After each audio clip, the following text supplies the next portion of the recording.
Like I'm like quasi-famous now. Nothing's really changed. I might get a free appetizer at select PF Chang's. That's about it. Nothing's really changed. I was still using Tinder up until like a year ago. This is a true story. But now I realize I got a whole new set of issues on Tinder. Like now when I do match with a girl, she doesn't believe that it's me. Like, that's not you. You're not that guy from this thing and that thing. I'm like, who the fuck is using me as a fake profile? You gotta dig real deep to use me, man. I feel like there's so many better choices out there. One time my agent told me that I had a good look. And I'm like, thanks, dude, I appreciate that. But then it took me years to realize that having a good look is totally different than being good looking. I still don't know what the fuck it means. And look, I'm not being self-deprecating, okay? That's Hollywood talk. I don't listen to that shit. I understand that in real life, I'm like super good looking. If you're into anime. You gotta get in where you fit in, people. One time I went over to the girl's house, she has this like Naruto anime poster in her bedroom. I knew I was fucking that night.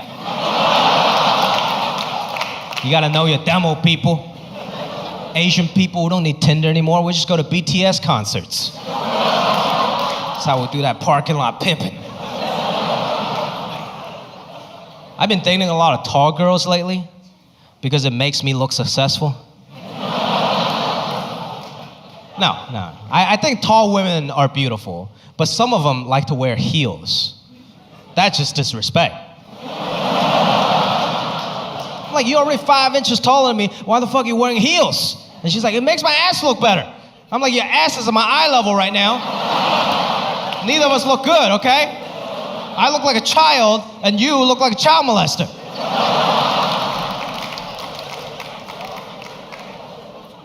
Last time I took a tall girl to this concert.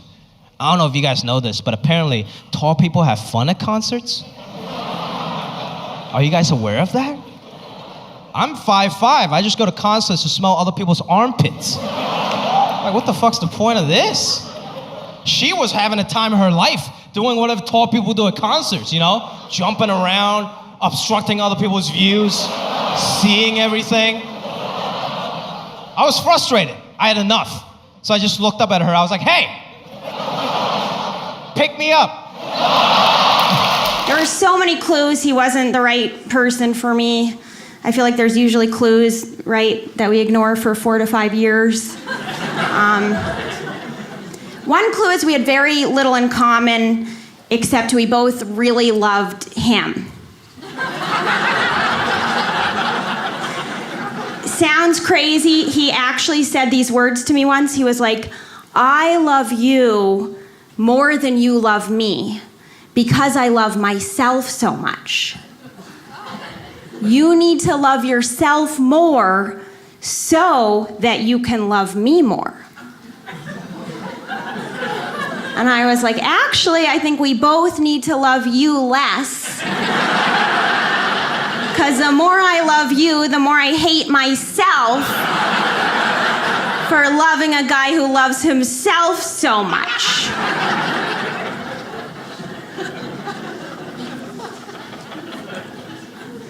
Another clue is I think your romance might be in trouble the second you start taking off your own clothes.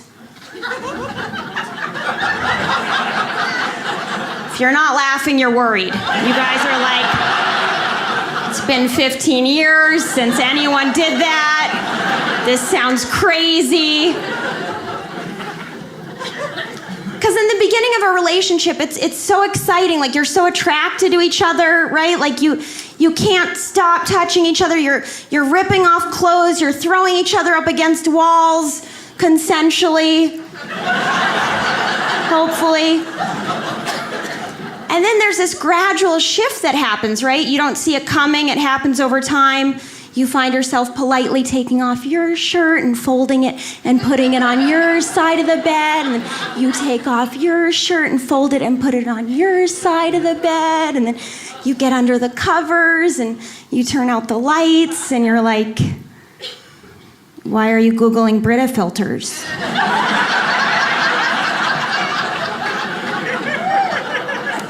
I thought you found one you liked. And he's like, I found a coupon. And you're like, I guess I'll sleep at my place. And he's like, well, can you leave the garage door opener?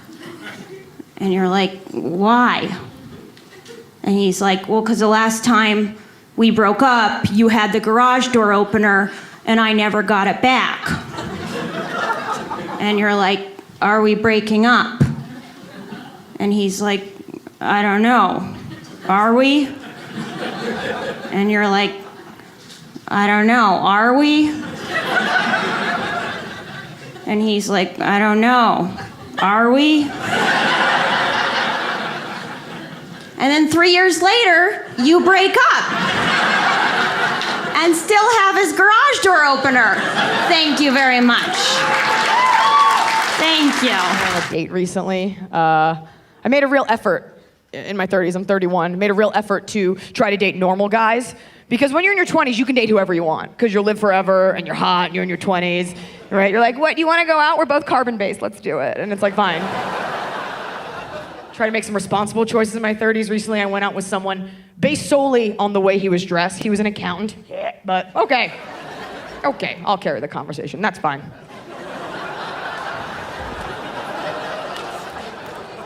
He had a plaid shirt tucked into khakis. Okay. All right. Little nerdling. That's okay. Cell phone and a holster on his hip. Dad style. To the dads in the audience and subsequently watching this, what text is coming in so fast you have to have your hand ready OK Corral style? And then what are you sending out so fast that it's rendering your cellular device smoking and you've got to holster it? But the point is he was dressed responsibly. He was dressed non-threatening, dressed nice, like an adult. And I knew I had to respond in kind. I couldn't dress like a 19-year-old lesbian Hot Topic manager. I get it.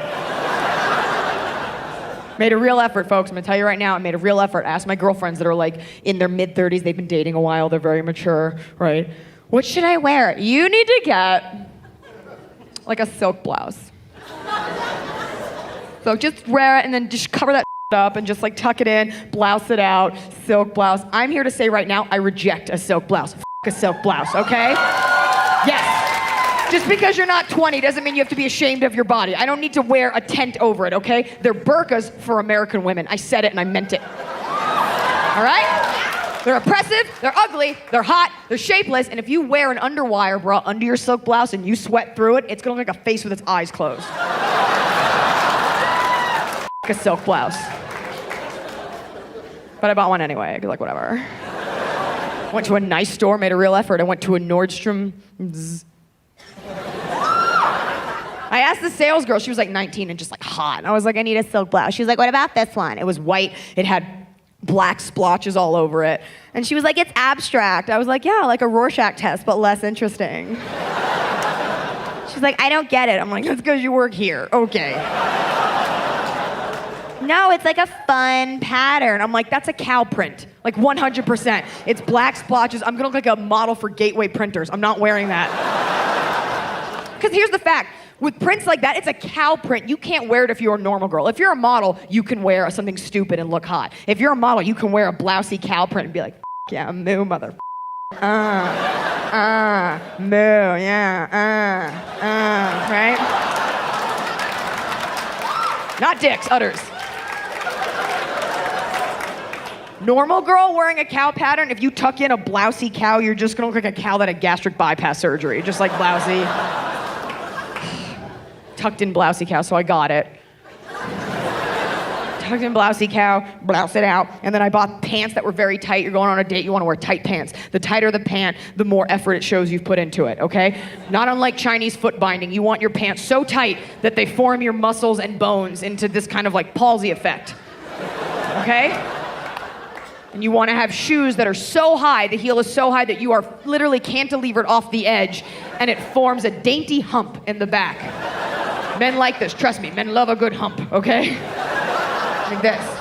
So you're ready, so you've got blousy cow palsy pants and you want your shoes to be so high that you can't run from your rapist if you want. So super high, blousy cow, palsy pants, and I was ready for the date. And we went on our date. Already I brought a special bag. There's a special bag that women are required to carry on a first date. It's called a clutch. Small mouse purse. A clutch, for those of you that don't know, is neither a synonym for the word cool nor does it have to do with a car. A clutch is a tiny purse that women carry on a first date. And the reason we carry it is because we can't carry a big bag, because men don't like big bags. First of all, it's not attractive. You can't show up to a guy's house and think, hey, ready for our first date, Steve? Well, I just brought my bag right here. We don't gotta go to no fancy dinner or nothing. Nope, I brought me a hot plate. We can just plug it in right here. We can do it on the lawn unless you're ashamed of me. Yeah, you got an external power source, maybe a generator? I'll call mine Jenny. It's a little joke. Do you want beans? Do you like beans, Steve? I brought beans. I don't need a can opener. I've got this shit. Dating, it's complicated because, like, I don't want to do online dating apps, right? Because I feel like people on those apps are on there because they want to meet other people. And I don't really want to meet people who want to meet other people, right? I want to meet people who don't want to meet other people. Then they meet me who also doesn't want to meet other people. Then we fall in love the old-fashioned way, totally by accident. We're both least expecting it. We both have been too hurt to possibly love again, but we fall in love despite ourselves. Then we get married. Then we have 3 kids. Then we get a divorce and live happily ever after. That's the kind of real love I want. I did meet a guy in real life once. It was kind of a funny story because I went to the bookstore and I saw one of these books, like these self-help books, and it was called The Struggle is Real. Right? And on the cover was this hot guy, with cool tattoos and cool horn-rimmed glasses, and I was like, really? The struggle is real for that guy? What did he have to struggle with? Did they put 2% in his oat milk latte once? Did his bird scooter run out of battery? I don't understand what this guy ever struggled with. So I made fun of it. I was with a friend and I was kind of roasting it for a while. And then I went and did some shows in Minnesota. And after one of my shows, this guy came up to me after, and he was kind of cute, and he was like, hey, do you want to get a drink? You were really funny. And I was like, sure. So we got a drink, and we had a really good time. And then we got excited, and we friended each other on all the social media platforms. And I saw that it was the struggle is real guy. I was like, what? This is crazy. So then over a course of a couple weeks, we were flirting, and he was liking my posts on Twitter, and he was watching my Instagram stories and texting me, and we were doing all the different things, right? It was whoa, we really like each other. And we were gonna meet up and everything. But then over some time, he kind of stopped texting me as much, but he was still liking my tweets and watching my stories. And then he stopped tweeting altogether and stopped texting, but he was still watching my stories. So I was like, okay, we're still together, But then he just stopped all of it, just cold turkey. And I was like, well, that's kind of weird, right? I thought we had something, we had chemistry. So then I did a little research. It's called research when you know the person. Stalking is if you don't know them. So I did some research, and I found out he was on a podcast, and on this podcast, he said that some girl slid into his DMs, and I was like, well, I didn't slide into his DMs, so that wasn't me. So I texted him, I was like, you could have told me you met somebody, it's cool, it's fine, we only had a drink, but, you could have told me, and he's like, I didn't meet anyone, so whatever. And so then I unfollowed him, I unfriended him, I stopped texting, and then he unfollowed me and unfriended me, and I was like, well, that's very immature, And then I was like, I felt so hurt, right? Because I was like, I feel really rejected, and I don't understand why. So I have to learn something from this, right? Because I only had one drink with this guy, so I don't understand why I feel so upset about it. It really seems a little unfounded. So I thought about it, and I was like, I realize the 2 things I learned from this experience are, one is, if you do get to meet someone in real life, don't friend each other on all the social media platforms, right? Because it's just a way to be rejected on all the social media platforms. It's so many different ways to be rejected. You're rejected on Twitter, rejected on Instagram, rejected. So I was like, I'm never doing that again, right? If I meet someone, I'm just gonna be we are not social media friends. It's never happening. And the other takeaway was, I was like, you can actually judge a guy by his book cover. It's nice to get compliments. It's very nice to get compliments. We all love to get compliments, especially women who are in their late 30s. I enjoy it. I like a compliment every now and then. I appreciate it. I just wish that I would have known back in my 20s what the fuck I was working with. I wish I would have known. Anyone else feel that way? Right? We judged ourselves too harshly. We didn't know what we had. We covered ourselves up. Why? Such a bad idea. We should have put it out there, y'all. Okay? We should have been more confident. We should have put it out there. We should have been naked more. In public. Look what it's doing for the women of the world today, okay? Look what it's doing. We should have been naked. And I'm not saying that I wasn't naked. I was.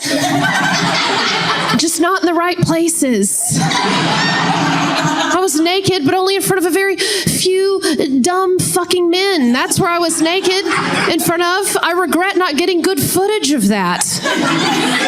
All right? Now, there is footage, but it's not good. There's some footage out there, but if I were to try to find it, it's probably on a Motorola Razr flip phone. All right? That shit's grainy. What am I going to do with that? How do I even get it onto Instagram, right? Worst part is I got to hit that guy up through the Facebook account he shares with his wife. That's weird. It sucks. I'm not saying I didn't make a sex tape or two. I did. But it wasn't quality, okay? Because it was technically a tape, a VHS. That's right. Thank you, one person in the back clapping hard for VHSs. Now, this might sound like it's aging me, okay? I'm not even old enough to have had sex on a VHS. But thank you for everyone in the front row for admitting that you are, okay? I love that. They're all going, I am. I'm not. It just speaks to the quality of guys I let film me having sex with them on tape, okay?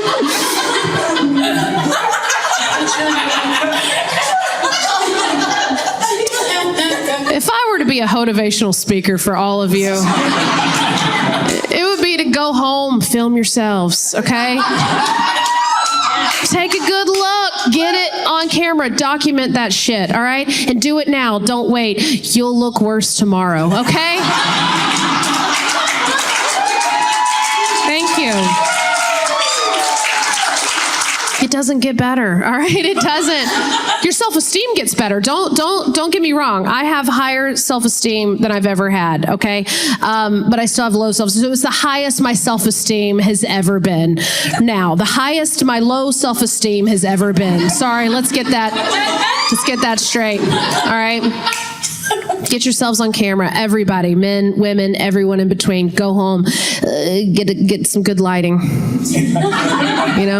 Turn on a ring light, take a good look, see what you're working with down there. I did this recently. I took a good look out because I didn't think much had changed. I thought everything was pretty much the same, didn't think much had changed, and I was sitting at home just rubbing my mustache thinking,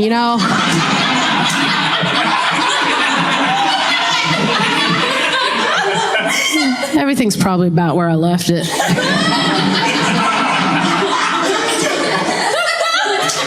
And I took a good look because I thought my titties hadn't changed much. I pictured them exactly where they were before. They used to look at me, I'd look at them.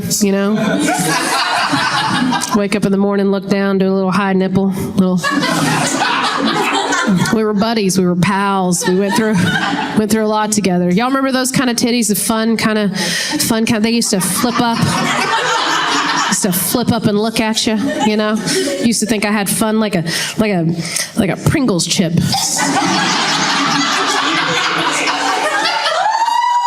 Got a curve and a flip and a bounce to them.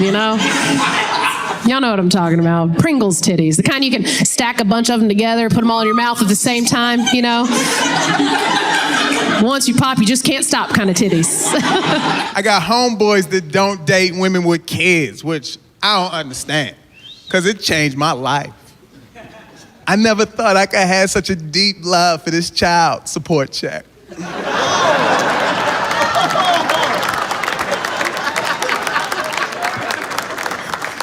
Every other Thursday, me and Stepman wait outside by the mailbox. I got this new number I do with my hand for the mail lady. I go. She hands me the check. Because that's how Stepman and I bond. We buy stuff with the child support check, you know? It's not a lot of money, but we get to spend time together, you know? My close homeboys, they don't even know. They just know the stuff. They're like, dude, where you get them pants? I'll be like, my baby daddy. You need to get you one, playboy. This could be you. And I get it if you here tonight and you pay child support. This shit ain't funny to you right now. I'm up here bragging. But it comes with a backstory, all right? My daddy left in the 6th grade. My little brother and I, we never received child support, and now I get it every other Thursday. The Lord works in mysterious ways. Won't he do it? Won't he? My wife, she think I got something going on with the mail lady. I'm like, that's strictly business. Every time the mail lady shows up, look, your little friend again. Like, ain't nobody trying to do it to the mail lady. I would never cheat with someone who knows my address.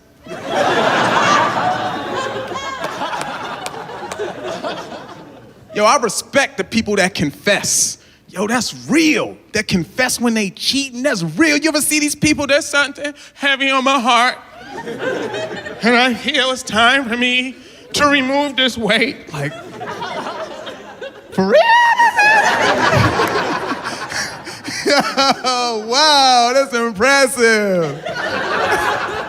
That's crazy, because if I ever cheated, I'm taking that shit to afterlife. I'm gonna be in line at the pearly gates. In order to enter the gates, you must tell us who was the bitch. I don't know what you're talking about, bro. There must be some other black dude that looks like a microphone.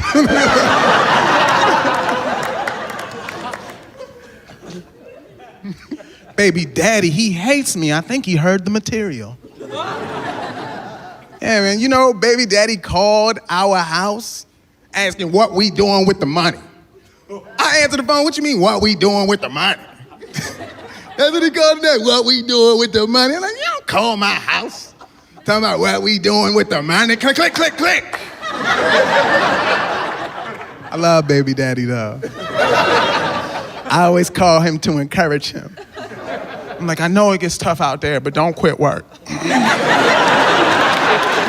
I have, however, been divorced. Yeah. So I know what it feels like to make some questionable decisions and then wake up 10 years later thinking, God, could sure go for some meth right now. I got married when I was 20 years old. And I got engaged when I was 19. Getting engaged when you're 19 is, I'm just gonna say it, guys, it's romantic. I grew up in a very conservative town. I grew up around adults that used to tell me things like, don't do marijuana, it'll kill you. And I would say, really? And they would say, no. But it'll lead you to doing other things which will kill you, which is just another way of saying that it'll kill you, but it'll take a long time to do it, which is just another way of describing all of life.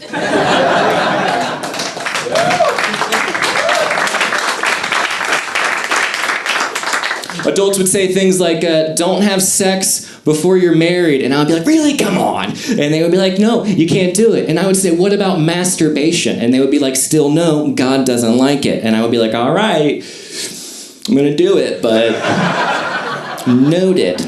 And so then when I was 19, I had a girlfriend, and I was like, well, she's lovely. I can just marry her, and then I'll make her happy, and it'll make my parents happy. But most of all, it would make God happy. Because I would finally stop masturbating all over the place. It's a win-win-win, you see. And so we did it, and it was lovely for a very long time. It was wonderful until it wasn't, at which point I didn't tell anybody. And I just sort of like bottled it up and let it fester inside of me until eventually I blew the whole thing up. And now, to this day, you guys, I'm going to be very honest with you. A lot of people believe that I actually had an affair before I ended my marriage. Yeah. Because I did. I know, it's not good. It's not good. I don't recommend it. The water or the affair.